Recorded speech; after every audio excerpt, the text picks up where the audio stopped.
When I was still in high school, I remember distinctly the first time that I fell in love with orchestral music was when I joined the festival orchestra at Hoff Barthelson Music School in Westchester, New York. My school ensembles had never performed at a high level, but all of a sudden in this group, I was surrounded by highly talented other students who were similarly in love with the music. Playing Mendelssohn's Italian Symphony with this group changed my life, and working with an incredible maestro for the first time, Jun Nagabayashi, made me feel a connection to conducting that started me on this journey. Now I am passionate about providing students with a similar experience, hopefully giving them the best possible entry point into this world that we love. I spent the summer of 2003 at Tanglewood, and I experienced a feeling that changed my life. I was watching the legendary conductor Kurt Masur conduct Shostakovich's Fifth Symphony, and I was in the first row of the choral balcony. I was hanging onto the railing and leaning over just as far as I could.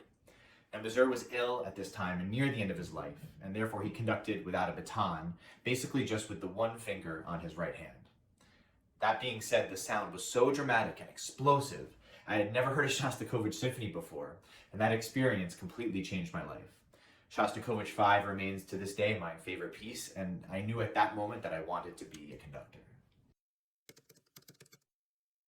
In my professional career, the moment that most shaped my life was when I first auditioned for the Wheeling Symphony Orchestra.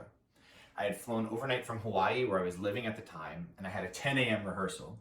I felt all discombobulated both mentally and physically, but in some way I think that this actually helped me.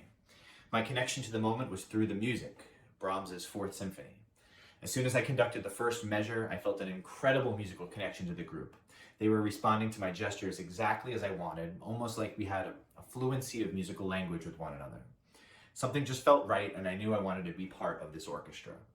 I was lucky enough to win the job, and now I feel like I'm in exactly the place that I would like to be to make music and to help this special community.